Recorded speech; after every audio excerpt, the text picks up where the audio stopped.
Hi everyone, it's almost time for our online software development conference, QCon Plus, taking place from May 10th through the 20th. QCon Plus focuses on the people that develop and work with future technologies. You'll learn practical inspiration from over 60 software leaders deep in the trenches, creating software, scaling architectures, and fine-tuning their technical leadership to help you adopt the right patterns and practices. Learn more about the conference at QConPlus.com. We hope to see you there. Hello, and welcome to a special episode of the InfoQ podcast, because it's time for our annual Architectural Trends Report. I'm Thomas Betts, and joining me today in the discussion are InfoQ editors and QCon committee members. First up, Ron Stiller. Can you please introduce yourself? Hi, Thomas. Hi, everyone. My name is Ron Stiller. I'm the Chief Software Architect at Baduk AI. And next, another editor is Vasco Veloso. Hello, everybody. Yes, I'm Vasco, and I'm currently doing software engineering and design at ING Netherlands. And Daniel Bryant will sound familiar to other people on the podcast. Hi, everyone. Daniel Bryant, head of DevRel, previous architect, and also a co-host of the podcast, too. And joining us from outside InfoQ, but a QCon committee member, Sarah Wells. Hi, yes, I'm Sarah. Delighted to be here. I am former tech director at the Financial Times. I'm currently taking a bit of a break and about to start writing a book on microservices. Great to introduce everybody. So each year, InfoQ editors discuss what we've been observing across the entire software development landscape, and we create several trends reports, each with its own graph of the adoption curve. This helps the editorial team focus its reporting on innovative technologies and ideas, and also provides our readers with a high-level overview of topics they may want to keep an eye on. Now, there are two major components of these reports. The written report is available on the InfoQ website and contains the trends graph and goes into detail on individual items that have been added or changed in the past year. The second part of the report is this podcast, a chance for you to listen in on part of the conversation we've had and hear some anecdotal examples from our panel of expert practitioners. So today, I'd really like to cover some of the bigger concepts that are not easily expressed with a single line on that trends graph. And the first of those is the idea of data plus architecture. And we discussed this briefly last year. We added data mesh and data gateways, and the subject of good architecture for data keeps expanding. And I was reminded a few months ago when I interviewed Neil Ford and Mark Richards on the podcast, and Neil said he firmly believes that data plus architecture is going to be one of the major themes over the next few years. Now, Ron, I know one aspect that's really in your wheelhouse with your work at Baduk is data quality. Can you give us an overview of how you define data quality and why it's something that architects are increasingly focusing on? A lot of companies today rely on data for their business. So they collect data from various systems, whether it's external systems like their CRM systems, their ERP systems, or maybe their own system generate data, or maybe they create IoT devices which send a lot of data, or they use logs. And this really piles up. And typically today, we use the data to drive business decisions. So it could start from simple BI tools and dashboards, but it can go all the way up to creating machine learning models and building forecasts and training artificial intelligence models. And in some cases, we eventually use these models to make a business decision, to buy something, to offer customers some sort of service, and so on. And, like in the software world, where if we catch the bugs early, it costs less. So we started realizing that that's also true in the data space, because if we have a bug in our data, meaning the data doesn't conform to what we expect, and we only discover it when we made the business decision like 6 months later, it will cost us a lot of money to fix it. And so I think today many companies realize that they need to catch these problems at a much earlier phase of the data pipeline. And that phase can be one of the steps where it can take place is when they ingest it, or when they start working on data and they need to test, like we test our code, they need to test the data conforms to what they expect. So, for example, there's a famous case where there's a US company called Zillow, and they're a real estate company, and they wanted to start buying houses and flipping them up and selling them fast to make money. And said, okay, we have a lot of data from users. Those who don't know, they have like these online boards where people can look at properties. And they said, okay, we have a lot of data. Let's try and use the data to check where the prices are going to go up. We're going to buy those houses and then sell them for a profit. But unfortunately, as the time goes by, the reality changed. Their data changed. But the model train didn't get updated, and they didn't notice it. And they wound up eventually writing off, I think, around $500 million, and they lost 10% of the company value because of this. Because of an issue with they didn't detect, it was not that the data was wrong. It's just that the data changed over time and they didn't see it. And I think one last point about this entire area is that today regulators are starting to regulate the use of AI models. So, for example, in the EU, the European Union, there's now legislation going forward for regulating the use of artificial intelligence models in various, they call it high risk areas, such as health, finance, and so on. And also in the US Congress, there is now a bill that was reintroduced this year. It's called the Algorithmic Accountability Act, which says that if you're using artificial intelligence models to decide if you can give a loan to someone or how you treat someone, you need to be able to explain and be accountable how that model achieved that decision and what data was that model trained on. And so it gives us architects, it puts a lot more responsibility on us to make sure that we're doing the right thing in an area where it's still not common practice. Like in software, we have QA. Yeah, I think that idea of understanding your data and being able to know that it's not the same assumptions you had. And one of the things that we've talked about in architecture is that it's constantly evolving. And if you don't keep checking your assumptions that they're still valid a year later or 2 years later, you can't still use those same models necessarily. And there's also the problems of some of the neural nets. They're like, how did you come up with this model? I don't know. It just did. Being able to trace back is very important. And there are a lot of problems with this area. For example, a lot of times there's a bias towards some of the population. So a lot of times women and minority groups are underrepresented in the test data. And with these bills, with this regulation, we need to start checking the data actually represents what we expect it to. Always got to do book recommendations, right? And I learned a lot from Kathy O'Neill, Weapons of Math Destruction. I know Charles, a fellow podcast co-host, talked about this. And if people want a bit more insight into this space, that book is fantastic. And I think Charles even did a podcast with her on InfoQ. And all the things you mentioned, bias, collection of data, they're on like totally as an architect, that's got to be on your radar now, right? And it could be much simpler than that. For example, at one customer, we heard that they built a data pipeline, the training models, and then at a certain point in time, the data that comes in changed. The data that they didn't generate it generated from an external source. And what happened is the format of one of the date columns changed. And what that caused further down the line is that their system started thinking that customers were late on their payments, and they started acting upon it. And it took them like a team of about 50 people for a month to fix it.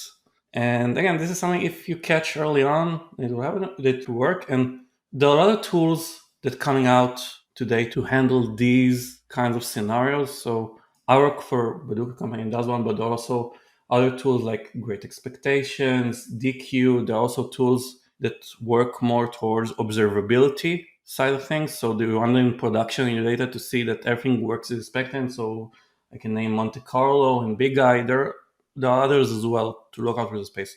But I think the key thing here for architects is to think about your data pipeline, because we often rely on data that comes in, or we generate data that out of our systems for data engineers to use, but we never think about making sure that the data conforms to what we expect. Again, unlike for software engineering, we have QA.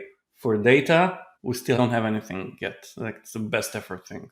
I think this is an area, especially with the regulations coming in, and they will come in the next few years. This is something that we should really take note and look at the architecture of data pipelines. Daniel also made a comment that the whole idea of data needs to be on the radar of an architect. Like, that's now inside the architect's wheelhouse. It used to be, oh, that's the data engineering team gets to handle that. It's like you have to be involved in those decisions because the data flows through that whole pipeline. It's part of the whole system and they all integrate together. It's garbage in, garbage out. You have something comes in one place. It's not going to suddenly resolve itself and get better later on unless you have something to go and check for it. Vasco, did you have something you were about to say earlier? Well, actually, I was thinking about the whole definition and the whole concept behind data meshes that you have previously described. And when I was hearing that we need to have some sort of quality assurance like we have for software, also for data, that concept that we can apply this identical rules as we apply today for APIs, for contracts, for actual contract validation is also something that could, well, naturally not in every single scenario, but could eventually also be applied to data input. Well, obviously, it's going to be easier if it is data being transferred between systems in the same organization, but also from data coming from the outside. And I'm glad you brought up data mesh because I think it's been on the innovators part of the graph. I think we're going to keep it there because it really hasn't gotten enough adoption yet. But data mesh, if you read Zhamak's original article, she talks about being a paradigm shift and that it's a new way of thinking about data. And it's also been described as like DDD, but for data. And so you organize your teams around these individual data models.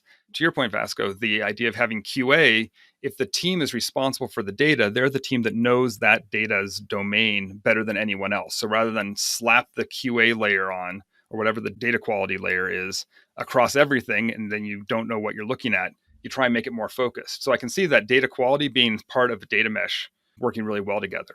I think it's a product mindset as well, right? That's one thing I learned from Shamak when I did an interview with her a while back. Fantastic, wide-ranging discussion on the InfoQ podcast, and she was bringing design thinking and product ownership. And I think as architects now, we need to embrace both those things, like product ownership. We own a platform, we own a data mesh, we own these things, and we have that design thinking. We're empathizing with our users, whether that's internal developers, whether that's external folks.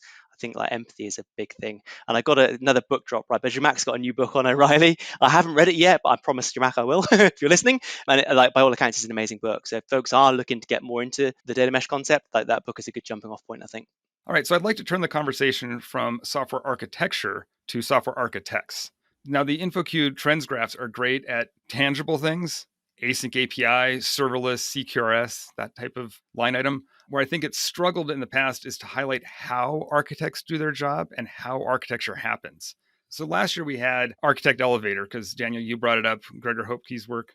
And the idea of the architect needs to be able to communicate up and down at the different levels of the building, from the boiler room with the engineers all the way up to the CTO and CEO. And you need to be able to ride that elevator.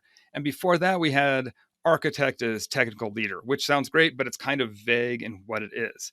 We never moved any of those past the early adopter category because it's kind of that, well, we think people are doing this, but it was a gut instinct. It wasn't necessarily innovative, but it's also not widely adopted. So that's kind of where we stuck it. But that one line on the graph doesn't tell a good story. So I kind of wanted to keep this open-ended, but I'd like to hear some of the good stories of how are architects changing how we do architecture? How do teams learn architecture? How do you mentor younger up and coming developers so they become architects or understand concepts? Is it just the ivory tower architects? Have we completely gone away from that? Lots of different things to go into. So Sarah, I'm going to ask you to start this off. What's interesting for me is that for the last sort of 4 or 5 years at the Financial Times, we didn't really have architects as a role. So architecture was a thing you did along with other things normally rather than a role that you had. So we went from having, a group of architects who would do quite a lot of definition of the way that we should approach stuff to it being a thing that you did and within your team. And also, as part of that move to having autonomous, empowered teams, actually, you may not be talking to other people about what their approach to architecture is. So I think there's a couple of challenges with this. So one is, how do you become a good architect if you're in a team with 5 or 6 people and you're not working closely with other people to learn about it? Do you just end up with a kind of everyone has a stab at an architecture, but really it could be a lot better? This is similar to how do you do accessibility in every team? How do you do security in every team? You have to have developers with lots of broad skills, but you presumably want to have people with expertise in these areas. And then related to that, separate teams making their own decisions, you're going to lose out on something there. Maybe you're going to solve the same problem in different ways. Maybe you just don't have a consistency in how you're approaching it. So I see it as being quite similar to a challenge that I had in terms of looking at reliability, which is you're going to want to define, here's a good way to approach this. Maybe here's some tools for how you can do it. So I think trying to work out some sort of structure of some guardrails for people in doing architecture, some support if they need something to be looked at to say, is this a sensible approach in our team to architecture? I think that's something that I see as a need because you want your teams to be pretty autonomous. I don't think that many successful companies have like architects in an ivory tower defining here is the database that you can use. But how do you avoid it being actually there are 12 different databases that people are using and some of them aren't the best. They're just the one that the person in the team found.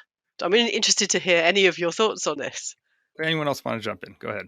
I can jump in and say that, in my opinion, we abuse the term a bit, but let's stick with it. Architecture happens at different levels and also at different levels of detail, right? And it is also, of course, very much dependent on the organization itself.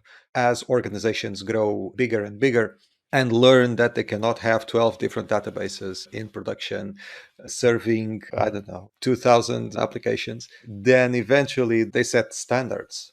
So someone at some level is talking within a team with different product owners, with different engineers from different places in the company, gathering requirements, the whole process, and coming up with a subset of those databases that make sense for the company and therefore reduce cognitive load and reduce maintainability effort.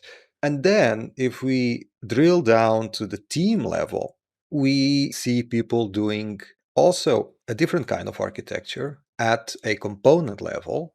And then we have all those different skills being thrown in together to come up with a good design. Now, naturally, a good team has persons with different maturity levels, and therefore there's always some coaching involved.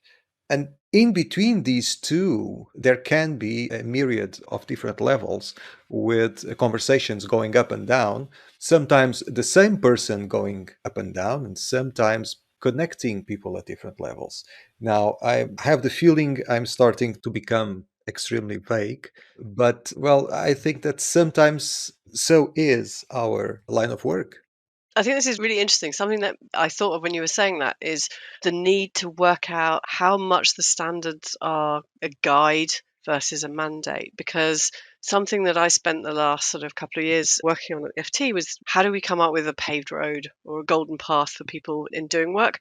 And I think you have to have a mechanism for people to say, I know that you've decided this is what we use as our document store, but there are good reasons for us not to do that. And I think as architects, one thing you can do is say, okay, but here's actually all of the things you have to have an answer for if you're going to choose a different data store. And I think that can work really well. But then the next thing that comes in is how do you make sure that people all know that this is even being thought about? How do you make sure that there isn't a team that's actually just gone and used their credit cards to pay for trying out a new piece of software and you're not even aware of it? It's something I totally struggled with, Sarah, when I was an architect as well. And what has helped me recently is Andrew Hummel Law. And Thomas, I know you chatted to him recently, and like it's just fantastic, right? Like that was a fantastic podcast, by the way. Like you and Andrew just covered so many things. And I, exactly what you said, Sarah, always struggled with who do I consult here? And Andrew's broad recommendation was the folks that are impacted and the experts, right? And even in like big enterprises, you can kind of make that happen, right? Because the folks are impacted, like you can almost like turn something off and see who complains, right? They're the folks that are going to be impacted. And the experts, if you start like going on Slack or Zoom and saying bad things, usually the experts jump in and correct you, right? So you like go, those are my experts, those are my affected people. Let's get them in a room or chat to them. And Andrew, like with the whole blog post he's got on the Martin Fowler blog, just breaks down in detail some of the stuff that I never quite got when I was doing it as a consultant. I think I did a reasonable job, but Andrew and the team have really gone into the detail of how you put this together as a process. And that podcast was just, an awesome listen. So I haven't heard that. I'll have to check that one out. One thing I'd like to add is that someone mentioned earlier the architect in the ivory tower. And I think that if someone thought that this method actually works, I think COVID came in and slapped them in the face. Because once COVID started and we started going to lockdown and remote work, if you were that architect in the ivory tower, you had zero power once that happened. Because you weren't in the room, you weren't in the next room, you could be in another city. And if all the developers in the company had to go to the architect and ask, okay, what do you do now? What do you do next? How do you do this? Then I think there are two options. Either no one did anything because everyone were waiting, or they did something, but you just didn't know about it and made bad decisions because you never gave them the tools to make the right decisions themselves. And so I think one of the key things in this, I call it the distributed era, where, we have both the distributed software systems, but you also have the distributed teams. One of the key aspects of this distributed era is that as architects, we need to find new ways to influence, to guide others. Because like Andrew said in his article about the advice process, architecture is being done and everyone's doing it. And I think it's a fact. It's not just something that we want to do. It's a fact. It's happening. But as architects, we need to figure out how do we drive that towards a place that's good, that aligns everyone with the vision that we as architects want to have for the system, for the company, whatever. And I think in that regard, the advice process, I also find it a very fascinating read, and I encourage our listeners to go and read it. But there are also other methods around how do we empower others to make the right decision. I think standards is one thing, and they won't work alone because you need to make sure that everyone understands the standards. But there are a lot of methods around it, and I think that as architects, this is something that we really need to address in our own organizations. When I just talked to Andrew, piqued my interest. His idea of having an architecture guild, that's where you go to get the decisions made. That's where you go to discuss the decisions. Using ADRs, or there's some other three-letter acronyms for other terms, but that's the way you capture your decisions, and that anyone can write one of those. In my career, I'd say 2/3 of it, there were no architects around. There's always an architecture. It's whether you took the time to think about it beforehand. And I worked on plenty of systems where that was the architecture that we had because that's what we had, but no one made a conscious decision. It was like, these are the tools we're going to use because we've always used them, or that's all I know how to use, whatever it is. So I think some engineers gravitate towards, I want to make those decisions. I like being in that nebulous area of, I don't understand. There's not one right way to answer this question. Let me figure out what those options are. How do I do trade-off analysis? And you said that the COVID knocked down the ivory towers, having those get passed down to the individual teams, that people are sometimes forced because they can't just run over and ask the person like, hey, this is on your shoulders. They now have to make the decision. Just to throw in for the listeners, Thomas, like the ADRs you talked about is architecture decision records, right? And Mike Nygaard is always my go-to reference. That blog post he wrote about ADRs, like awesome. I think that also goes to the idea, we've talked so much about DevOps. Like DevOps is not even a thing anymore. It's just kind of assumed. But that was the idea of, we're going to break down developer and operations instead of those two teams where you throw it over the fence and someone else is responsible for operating your software. Are we going to see that architecture is no longer this thing because we're not doing big upfront design, and it's not that you have to have these decisions made? Are we going to have, I don't know, dev arc ops, like make a new, shove a word in there and we're going to make a new term? But is that the thing, that architecture is now just part of the team? Sarah, to your point, that's where the architecture is happening. Do we want to call it out and say, hey, you're also responsible not just for doing software development, but also for doing architecture? I think you have to at least talk about the importance of architecture. You've got to think about how it's functioning and how it meets all of your requirements, and that is architecture. So I do think you expect everyone to do it, but you ought to be able to provide expert input. And just going back to the ADR idea, something that really worked for us at the Financial Times, and in fact worked better for us once we were all working from home as well, was we introduced this regular meeting called the Tech Governance Group. And the idea was that anything that was going to affect more than just your team, so decisions that would affect everybody in the technology department, or a big decision like we're about to start using a new programming language, something like that. The idea was that you did a one-pager effectively about what is the need, what have we considered, what is the impact and the cost. It was my colleague Rob Godfrey who came up with the format, and it worked very well. The aim was that by the time you had the meeting, you'd spoken to all the people who should have had an opinion. So this was definitely a meeting as a sign-off and communication tool more than the point where you're really discussing it. Forced people to have those conversations and make sure people were happy with it. But also, it was great for communication and for teaching people what are the things people consider about architecture. So when we started working from home, it was always open to everybody, but there's obviously a limit in terms of room size. But we often had 40 or 50 people turn up to it once we were working from home. And that would be a mix of people who were there to comment and had read it and thought about it beforehand, and people who were there to learn more about how you make those decisions. And I really like it as an approach. Yeah, I think that's one thing that Andrew mentioned in the article and then in the podcast, was that Architecture Guild was one of the most highly attended meetings. They'd have 80 people in the room because so many people wanted to hear what was being discussed. And it was, anyone was invited, from junior developers up to the CTO could sit in there and just like get a sense of what's going on. I also think that's a great segue, because I wanted our next topic to cover kind of that subset of how to do architecture, and that's the current state of remote work as it pertains to architects. And so it's a subject that we briefly touched on a year ago, and now we just passed the 2-year anniversary of the COVID pandemic. So we have a couple years of seeing how teams have adapted and where we've come out, maybe with some better practices. I personally love to say that every problem is fundamentally a communications problem, and that the main role of an architect comes down to communication. And the pandemic drastically adjusted communication patterns for everyone. So it has to have an impact on architecture decisions and practices. So that might be a good time to actually call out that on this call right now, we're very distributed. We're spanning 4 countries and I think 18 time zones. So I'd love to hear some personal stories of how architecture has changed for each of you in terms of the things that you've seen in the last year or two. Sarah's example was great. Since she just talked, I'm going to say, Vasco, why don't you tell us some of the things you've seen? What's gotten better? What's gotten more challenging because of all remote work? Well, in my personal experience, I can say for sure that the phenomena of knowing that someone with an architect title was nearby actually changed things, because I can confirm that also in my personal experience, it was no longer possible to just run down to the floor below, pop in a conference room or wherever and just say, can I have 5 minutes of your time just to ask you this tiny little thing? That is gone. And I fully agree, Thomas. And even in the previous section, I think all of us pretty much said that communication is essential. It's communication, communication, communication. And Sarah brought up the feedback loop that is absolutely essential. And we had to adjust. In the teams I've worked with in the past 2 years, one thing has been constant, kind of, is that people not only went remote to their homes in whatever city the offices were, but many of them took this opportunity to go and meet their families, sometimes time zones apart. So we also had to learn how to deal with that.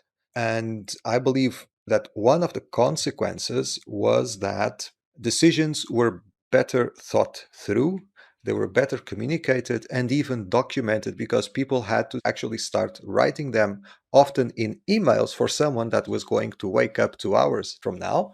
And it also got people in the habit of actually planning discussions on architecture and design. So that's what I have seen, indeed. I'll piggyback on that if I can, Vasco. Something Sarah said earlier on made me think about it. So I recently read, it's on my shelf here, Working Backwards, looking at the Amazon way of doing things. And Amazon, it's law now, right? They have a 6-pager. Before you go into a meeting, you write a 6-pager and you spend the first like 10, 20 minutes of the meeting reading the document. And it's legit. Like, I chat to Amazon folks, like, this happens. But we've started doing very similar, Vasco, to your point. And it wasn't even on purpose sometimes. It was exactly this async challenge of the company I work at, Ambassador Labs, spans about 12 hours worth of time zones. And like, someone's going to sleep in India and someone else is picking up some other things in like the West Coast of the US. And we got really good at documenting things, say in Slack, and then we'd send the email for certain things, and then Google Docs, and we use Notion quite a bit as well.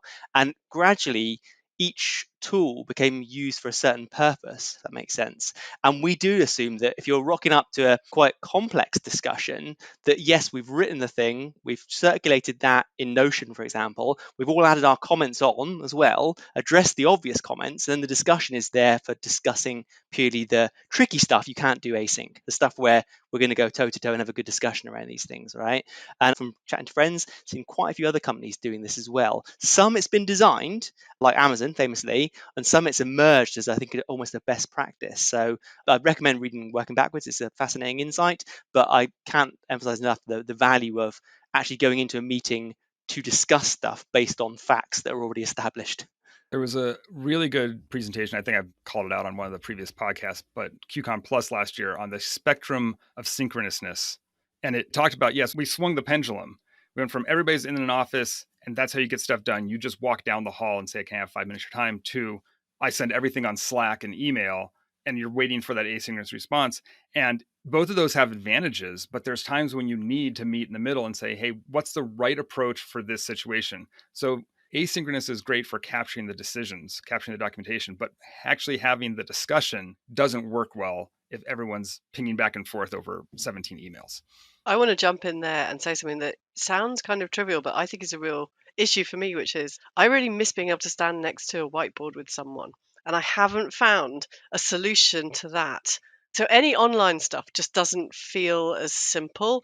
And people have tried various things. One thing that I've seen that actually worked, we had people who would just write something on a sheet of paper and hold it up to the camera. And actually that's quick because you're just writing it. And that whiteboard thing, the best thing about being in front of a whiteboard is it takes seconds to write something up and you can rub it out and put something else on. I do think that that is not as easy with any of the online tools. They all just feel like there's far more friction. So has anyone got better solutions to this?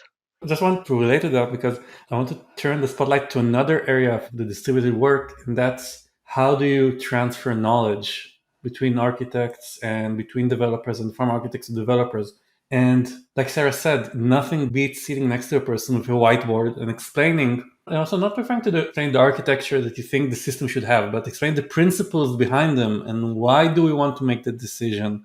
This is something that every online tool I've used, you just can't beat seeing a person and gesturing with your hands and pointing at a whiteboard. And I think this is probably an area that we haven't solved yet. And I think this also relates to, we also spoke last year about software conferences and how architecture is continuously evolved through discussions, through communication, like Thomas said. And specifically at conferences, you have all the sessions that you go and see and the knowledge being transferred, in a classic manner. And I think we already solved that part in the online world, even though it is harder. But the thing about conferences that I like and I think gets a lot of knowledge out is all the hallway chats and sitting together at lunch and discussing real problems, real issues. And both at conferences and at work, this is something that's a bit lost, I think, right now. And it's starting to get back. For example, we have QCon coming up in London, finally. But also in other places in the world, we see in-person conferences slowly coming back, trickling in. I can only hope that this will progress as we continue throughout the year. That was actually my last question, was going to be who is going to be at QCon London? Because I think this podcast is going to be published the week QCon London happens, or maybe it'll be right after. So everyone will have a chance to either see you if you're there or not see you if you weren't there. But I'm guessing Daniel and Sarah, you're both in London, so you're the obvious. Yeah, I will be there. I'm hosting a track on microservices. Basically, how do you make them successful? Because I think that it's gone way beyond microservices being a leading edge thing. Now it's like, how do you actually do it properly? So I'm really looking forward to that. Yeah, I'll be there too, covering for InfoQ and meeting folks and looking for interesting people to join on podcasts. But Sarah's track totally caught my eye, Sarah. So I'm going to be hanging out on your track quite a bit. I just designed the track that I want to hear. That's what you should do. That's perfect. One of the nice things about being a track host. Yeah, that's what I liked when I was a track host is, what do I want to know about this? And that's what QCon does great, better than the other conference I've been to, is the emphasis on the hallway track. QCon Plus is, of the virtual conferences I attended, seemed to do that better by having the Zoom session after each talk, so you could still talk to people. It wasn't just 6 straight hours of talking heads. But I think people are looking forward to getting back, because that's, again, how the architects like to share the ideas. Like, what are the big things you're thinking about that haven't made it into a blog post somewhere you haven't read about? Like, oh, I'm doing this. And it's just that person's one little domain. That's their life. And all of a sudden it seems really, really fascinating that you would never have thought about it if you hadn't bumped into it at a conference. Do you know, the other point is people don't write blog posts about the things that have been really difficult and they haven't solved yet. But you talk to people about that in the hallway track, and actually that can really spark things off in your head about, oh, okay, here's something. People generally don't tend to spend a lot of time talking about things that were a disaster. But they'll share those stories when you're chatting, and they're fantastic. Over an adult beverage or two, Sarah, right? Definitely. I think that's about it for the conversation. As I said in the intro, we tried to keep this discussion to some of the higher level ideas that really benefited from a good conversation. I think it was actually kind of a meta approach that some of the topics we talked about, that architects need to have these conversations sometimes because asynchronous communication isn't enough. We kind of exemplified that. That's also part of this 2 format to the trends report. There's a lot more to read in the full software architecture and design trends report, which is now available on InfoQ.com, as are all the past InfoQ trends reports, so be sure to follow the topic InfoQ trends report. A huge thank you to everyone on the panel today: Daniel Bryant, Ron Stiller, Vasco Velosa, and Sarah Wells. It was a really great discussion. I hope you'll join us again soon on another episode of the InfoQ podcast.